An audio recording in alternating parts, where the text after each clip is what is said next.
Assalamualaikum warahmatullahi wabarakatuh. Teman-teman, kembali lagi di channel YouTube saya, Khairun Imam. Gimana nih kabar kalian? Semoga kita semua selalu diberi kesehatan, kemudahan, dan juga limpahan rezeki dari Yang Maha Kuasa, teman-teman ya. Nah, di video kali ini kita akan melihat bagaimana Refly Harun yang kemarin sempat mengaku sebagai juru bicara dari Roy Suryo CS saat di Polda Metro, sepertinya sekarang sedang berusaha untuk menyusun strategi agar gerombolan peneliti abal-abal ini bisa lepas dari jerat hukum dan status tersangkanya bisa gugur, teman-teman. Salah satu yang dilakukan Refly Harun dengan diam-diam adalah berusaha untuk menemui Prof. Jimli Asidiki, Ketua Tim Reformasi Polri bentukan Presiden. Dan ya sepertinya Refly Harun juga berusaha untuk mendorong agar bisa dimediasi antara kubu Roy Suryo dan juga Pak Jokowi. Waduh. Bisa-bisanya ya kan mediasi. Tapi ternyata bukan hanya Refly Harun, Bung Empel Ahmad Kozinudin, kuasa hukum dari Roy Suryo CS, juga diam-diam ternyata masih berharap bahwa akan adanya mediasi. Ya, saya tuh heran ya, kok mereka ini berharap mediasi. Padahal beberapa hari lalu Bung Empel ini sangat berapi-api. Nantikan kami di pengadilan, kami akan mencecar Pak Jokowi. Ya, sama kayak Rismon juga mengatakan, nanti kami akan tanyain Jokowi di pengadilan. Wah, kok sekarang semua berharap mediasi? Aduh. Rupanya mentalnya kerupuk juga, teman-teman ya. Nah, dan kalau kalian ingat, Polda Metro juga kan sempat mengatakan bahwa Roy Suryo CS akan menghadirkan ahli. Nah, pakar hukum UI ini membongkar seperti apa kualitas ahli yang akan dihadirkan Roy Suryo. Serta ada penasihat ahli Kapolri yang membongkar bagaimana sebenarnya penyidik menjebak Roy Suryo CS. Waduh, ini menarik banget teman-teman. Tapi sebelum kita mulai videonya, jangan lupa like, subscribe, dan share. Dan tanpa perlu berlama-lama lagi, mari kita mulai videonya berikut ini. Tapi saya tertarik dengan apa yang disampaikan oleh Prof. Hipnu tadi, bahwa tidak dilakukan penahanan terhadap Roy Suryo dan kawan-kawan, itu mungkin banyak juga pertimbangan bahwa Roy Suryo bekerja sama dan teman-temannya datang tepat waktu dan tidak pura-pura sakit. Nah, ini ada kabar baiknya. Mungkin karena berpengalaman Roy Suryo-nya, jadi sudah tidak lagi pakai kursi roda. Mungkin maksudnya pakai kursi roda, penyangga leher. Penyangga juga. Nah, mungkin pengalaman yang menurut saya ini bagus dilakukan oleh Roy Suryo. Oke. Ahli ketawa juga ya kan? Ketawa semua ya kan? Berarti yang dituntut teman-teman. Diketawain Roy Suryo loh. Begitu. Baik, menarik tadi yang Anda sampaikan bahwa gugatan perdata itu bisa dimasukkan kapan saja. Tapi apa yang digugat ke perdata kalau belum ada pembuktian apakah klien Anda kalah atau menang? Apa yang akan digugat? Pembuktian itu nanti ada proses gugatan, nanti ada mediasi, ada replik jawaban, masih panjang. Tinggal apakah kami akan menempuh itu atau tidak, itu hal yang lain. Kami pun sampai hari ini belum memutuskan itu. Tetapi yang offset adalah masuk pada ranah yang itu menjadi kewenangan kami, seolah-olah pendapat itu kalau kami ikuti itu yang benar. Kami tidak perlu yang begitu. Kami punya pendapat sendiri, kebijakan sendiri yang tidak terikat dengan pendapat siapapun. Karena itu pendapat yang barusan kami terima, cukuplah kami kesampingkan dan kami anggap tidak pernah ada. Baik. Sabar Bang Pel, sabar. Jimli Asidiki. Dulu ditulisnya pakai egrek, sekarang ki. Nah, itu dipersoalkan sebagai ijazah palsu. Banyak kasus kayak gitu. Nah, jadi menurut saya kasus ini harus kita selesaikan segera.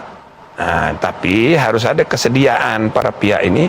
Belum diputuskan ini atau sudah? Bukannya belum jadi kebijakannya komisi, tapi maksud saya ini salah satu masalah serius yang mestinya bisa diselesaikan. Ini masalah gampang kan sebenarnya, Prof? Sebetulnya gampang, tapi karena dua-duanya emosi, ya kan susah, maka harus ya kan? Pak Jokowi perasaan nggak emosi deh. Gitulah kira-kira. Dan ini yang juga akan dibahas di dalam rapat komisi. Coba, karena mereka udah minta waktu untuk bertemu. Siapa tuh? Ini Refly Harun dan kawan-kawan. Refly Harun minta ketemu. Putuskan, oke, kita terima. Mau mediasi nanti kan? apa tuntutan mereka kita dengar dulu. Siapa tahu mereka mau mempersoalkan ini. Bang Zulkifli melihat sudah sangat tepat polisi dalam hal penetapan tersangka ini artinya sudah dinaikkan ke tingkat penyidikan. Sudah sangat tepat. Justru saya ingin mengomentari apa yang disampaikan oleh Prof. Mahfud ya, karena di diskusi ini saya pernah juga menyampaikan bahwa Prof. Mahfud ini sering offset juga. Mahfud itu kan adalah guru besar hukum tata negara. tidak semua orang ya Prof ya memahami hukum pidana ini, termasuk saya. Walaupun kami sama-sama advokat ini, tapi tidak seluruhnya yang kita pahami. Nah, salah satu offsetnya Pak Mahfud ini adalah dia meminta diapakan dulu, dibuktikan dulu di pengadilan bahwa ijazah itu asli itu tidak. Toh dia kan alumni UGM juga, mengajar juga di UGM, kan tahu dia itu betul atau tidaknya, benar atau tidaknya. Apalagi itu rektor sudah berulang kali menyampaikan bahwa Jokowi ini benar kuliah di sini dan benar-benar tamat. Berulang kali dia minta, bahkan diperlihatkan ketika Rosrio datang ke UGM, diperlihatkan ini transkripnya, ini nilainya, ini hasil KKN-nya, ini dan segala macamnya ditampilkan. Tapi kok publik lebih percaya narasi-narasi yang ini kan orang-orang punya gangguan mental ini, Rosrio, Rismon, Tifa, itu kan orang-orang yang punya gangguan mental ini. Tapi justru kok orang punya gangguan mental ini dipercaya gitu. Saya pertanyakan juga nih, kan jelas yang mengeluarkan itu sudah menyatakan sah dan asli. Mabes Polri juga sudah menyatakan itu identik. Teman-teman seangkatannya pun sudah menjamin saya memang kuliah, saya temannya. Saya sendiri pernah ngirim dulu. Kalau dibalik lagi dari pihak kubu sebelah, orang yang menyatakan itu sah dan otentik itu justru yang offside karena mereka yang diperkarakan. Bukan kewenangan mereka juga, contohnya Bareskrim bukan kewenangan Bareskrim juga menyatakan ya, ini. Yang memeriksa itu memang Bareskrim, yang punya alat laboratorium forensik itu memang Bareskrim. Kalau di Sumatera ini dulu di Medan ya, Mas Bayan, sekarang ada di Pekanbaru. Itu kan memang situ. Memang dia menyatakan, tapi dia tidak menyatakan ini asli atau sah. Dia menyatakan apa yang ditelitinya dibandingkannya dengan pembanding itu identik. Katanya. Pembanding itu bukan satu, puluhan yang sama-sama itu identik dengan pembanding katanya. Lalu kita tetap aja harus apa yang dikatakan Rosrio ini kita harus percaya. Nah, anehnya lagi, begitu dia diperiksa kemarin, begitu keluar itu ada juga yang menyatakan bahwa Rosrio ini adalah perlawan korupsi. Orang di mana dia? Pakai akal sehat dong. Makanya itu kemarin saya udah prediksi nih Polda Metro kalau sampai dia menahan saya pikir, wah dia blunder misalnya. Blunder karena masih akan dituduh habis-habisan oleh mereka ini, tuh kan kayak gitu kan gitu. Karena kalau saya berangkatnya dari kepentingan unsur menahan itu Pak. Secara teoritis kepentingan orang menahan itu kalau pakai ilmu penyidikan ya Pak ya. Pure ya, kalau kita menyidik kasus yang pure hanya tidak ada politisnya, itu pasti menahan seseorang itu mesti pemikirannya cuman apakah orang itu akan lari atau mengulangi perbuatannya. Betul. Atau merusak penyidikan atau mempersulit penyidikan kan cuma itu empat itu aja. Itu kalau dari teknik penyidikan. Tetapi kasus yang kita hadapi ini bukan kasus pidana murni Pak, ini kasus politik kan. Betul. Kasus politik. Jadi Polda Metro kemarin jadi pesan itu kan Pak disampaikan sama Pak Imam, kebetulan kan dia direktur yang baru ya. Itu dua itu jadi direktur yang baru begitu masuk dia langsung berkas langsung jadi tersangka, itu kan cepat tidak? Cepat, betul.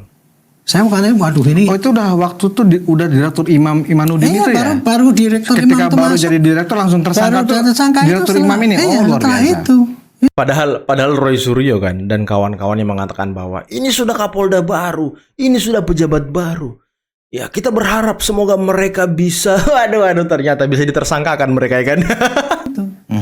Jadi setelah itu tag masuk, saya waktu itu, waduh, jangan-jangan dia ikut ini ya emosi gitu. Ternyata untungnya kemarin ya, kan dia mengatakan bahwa kita karena ada bukti yang meringankan, kan gitu kan, gitu. Jadi itu menurut saya itu yang terbaik karena apa? Dari pihak sana kan ngotot sekali Pak itu, framing dia itu seakan-akan kayak gitu kan. Jahat banget. Nah polisi kalau kita berangkatnya pure seakan-akan penyidikan itu kita kalah dengan manuver politik mereka.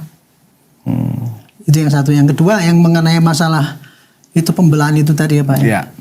Yang paling belakang baru muncul minggu terakhir ini. Kan banyak terbelah Pak. Kekuatannya imbang antara yang nggak setuju dengan yang setuju bahwa ijazah itu kan nggak bisa, harus dibuktikan dulu ijazahnya dulu kan gitu kan. Kan ini kasus ini, kalau kasus pencemaran ini harus disidangkan dulu ijazahnya itu dong, nggak bisa itu. Betul. Semua pakar mengatakan, teman saya sendiri kan mengatakan gitu kan. Nah kemarin saya ingin mengklarifikasi, ini pandangan saya ya Pak. Itu tadi, saya tadi menerangkan itu tadi, keterbelahan itu makin meruncing dan seimbang ini Pak antara. Sehingga kalau kita tidak pandai-pandai memainkan ini secara objektif betul itu, kita akan tergiring seakan-akan kita memihak karena politis gitu. Nah sekarang saya ingin menjelaskan Pak mengenai, saya anggap blundernya para pakar-pakar itu akibat penggiringan ini lah gitu. Ini Pak ya, kalau kita saya akan menyoroti pada kasus ijazah palsunya Pak. Iya. Dalam konteks ini kepada ijazah aslinya. Kalau ahli dari Polda Metro menguji tinta, melihat, mengkomparasi, mempunyai akses terhadap barang bukti itu, dan sementara ahlinya Bang Sangaji nggak punya, maka value-nya atau nilai pembuktiannya itu berbeda jauh.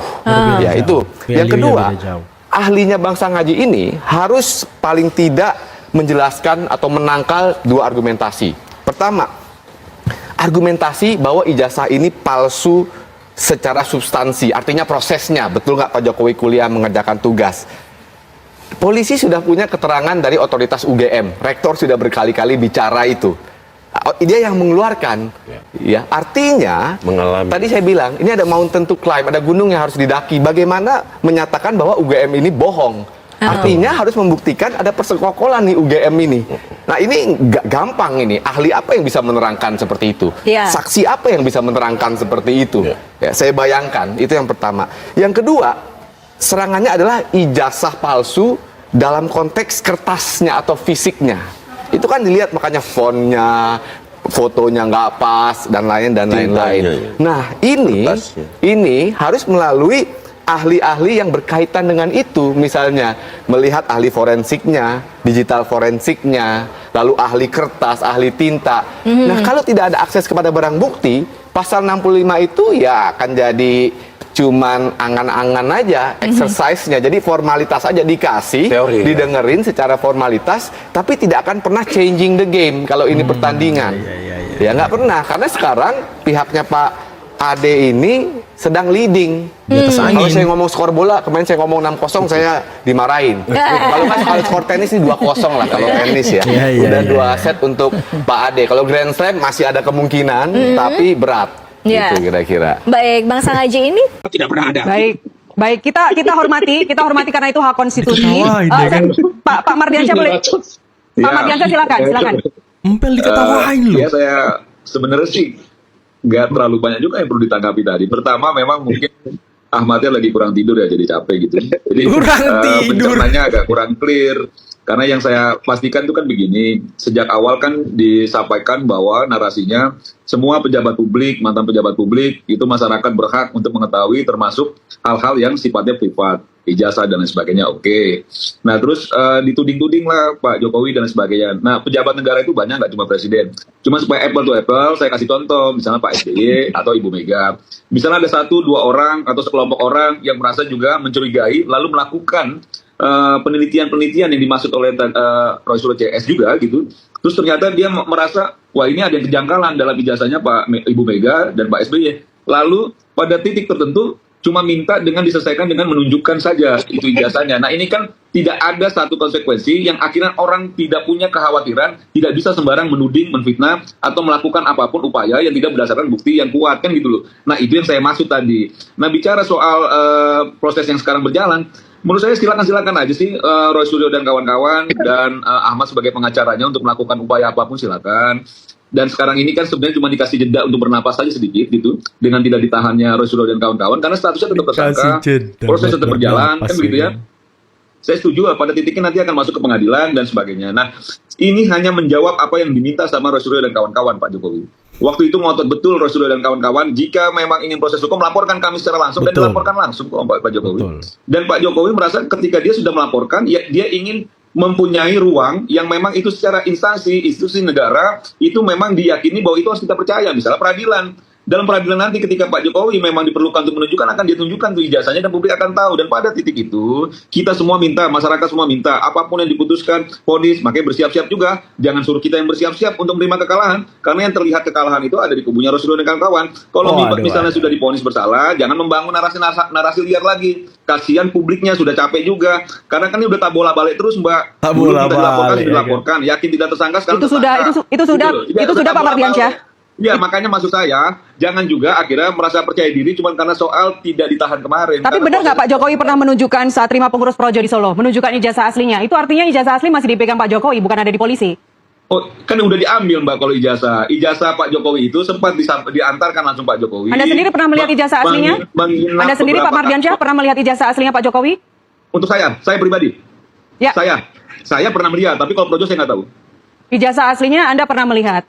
Iya, di kediaman ketika dia. masih dipegang Tapi Pak Jokowi. Kalau Projo saya nggak tahu ya, kalau Projo ya. Baik, gitu. baik. Jadi maksud saya ya kita ikuti prosesnya dan mudah-mudahan semua siap mental, siap hati, pikiran gitu siap ya. mental. Jangan juga akhirnya sesat pikir. Jokowi. Karena itu menurut saya pendukung Jokowi harus mulai terbiasa dengan kekecewaan itu dan harus menyiapkan ya ruang batin yang lebih luas agar nanti tidak kecewa lagi, karena belakangan banyak asumsi-asumsi bahkan keyakinan yang mereka bangun tentang ijazah itu Kayaknya kebalik bahwa deh, kekecewaan ketika orang menyampaikan sejak awal ini ijazahnya Pak Jokowi palsu, dan Pak Jokowi dari awal tidak juga melakukan apapun dulu sebelumnya, tapi terus dikoyok-koyok dan merasa harga dirinya terus diinjak-injak dan lain sebagainya. Akhirnya dia melaporkan, terperangah juga Roy Suryo dan kawan-kawan. Ternyata Pak Jokowi betul-betul melaporkan dan dirinya sendiri yang datang. Oke teman-teman, itulah tadi beberapa video yang bisa kita simak, yang bisa kita saksikan pada kesempatan kali ini. Dan waduh luar biasa ya. Bagaimana Refli Harun ternyata diam-diam minta ketemu dengan Prof. Jimli Asidiki. Dan bukan cuma Refli Harun, mungkin dengan rombongannya gitu ya kan. Apakah mereka mau minta mediasi teman-teman? Apakah mereka berharap Prof. Jimli bisa membebaskan klien-klien dari Kozinudin ini dari ancaman hukuman 8-12 tahun penjara, denda 12 miliar, serta ya status tersangka mereka bisa digugurkan. Nah ini mungkin yang mereka kejar. Karena tadi Tompel juga mengatakan bahwa dia masih berharap adanya mediasi. Dan Roy Suryo pernah juga mengatakan dia berharap adanya abolisi. Aduh. Saya pikir mental mereka ini memang kuat ya. Saya pikir mereka ini memang benar-benar serius mau menghadapi Pak Jokowi di pengadilan. Rupanya takut juga. Nggak ada nyali juga rupanya mereka. Jadi ya, kita mau ngomong apa teman-teman? Berarti omongan-omongan dia selama ini, kita akan tanyain Jokowi, kita akan panggil Jokowi ke pengadilan, kita akan buktikan di pengadilan dengan pelintahan-pelintahan ilmiah kita. Rupanya minta mediasi, aduh. Pakai ini lagi kan, tangan dari tim reformasi Polri bentukan Presiden Prabowo, aduh. Saya pikir memang dia benar-benar mau fight di pengadilan gitu ya kan, rupanya. Udahlah teman-teman, mental mereka rupanya mental kerupuk. Dan tadi penjelasan dari pakar hukum UI ya luar biasa ya. Bagaimana clue-clue yang dibocorkan bahwa mereka harus membuktikan A, membuktikan B, membuktikan C agar nilainya itu bagus, agar ya memang hukumannya benar-benar bisa diturunkan. Jangan sampai ahli-ahli ini malah memberatkan Roy Suryo CS nantinya. Ini kan konyol. Ditambah lagi penjelasan dari Bapak Arianto Sutadi, salah satu penasihat ahli Kapolri, yang menjelaskan sangat luar biasa bahwa apa yang dilakukan oleh penyidik, langkah yang dilakukan penyidik tidak menahan Roy Suryo CS adalah langkah yang benar. Dan ini mungkin sudah masuk dalam kategori Roy Suryo CS masuk dalam jebakan penyidik. Waduh, karena kan mereka ya ketika ditahan itu berkuar-kuar terus teman-teman. Mungkin ada sedikit kekacauan kecil di Polda Metro ketika Roy Suryo CS ditahan. Dan politisasinya itu makin melebar, makin menyudutkan polisi. Apalagi sekarang kan polisi ini sedang diawasin ketat oleh tim reformasi Polri dari Pak Prabowo dan juga dari Kapolri. Makanya ya polisi sekarang adu otak, adu kecerdasan dengan gerombolan pembenci ini melawan framing-framing jahatnya. Dan bagaimana tadi salah satu pakar hukum juga dari Sumatera Barat kalau nggak salah ya, mengatakan bahwa Prof Mahfud banyak offside-nya. Waduh, Bahkan sampai-sampai dia mengatakan bahwa Roy Suryo CS ini sepertinya ada gangguan gitu, gangguan di isi kepalanya. Dan anehnya orang banyak percaya dengan gerombolan ini. Ya saya juga heran, kok bisa-bisanya manusia-manusia begitu banyak yang percaya. Bukan banyak sih, tapi ada yang percaya dan pengikutnya ada gitu. Kok bisa? Tapi ya kalau kita lihat pengikutnya sih saya orang-orang tua semua, teman-temannya nggak ada yang anak muda. Jadi wajar saja kalau orang-orang tua ini mudah dibodoh-bodohi oleh peneliti abal-abal ini. Aduh, udah teman-teman, mungkin cukup sekian dulu video kali ini. Jangan lupa like, subscribe, dan share videonya. Akhir kata, billahi taufiq wal hidayah. Assalamualaikum warahmatullahi wabarakatuh. Bye-bye.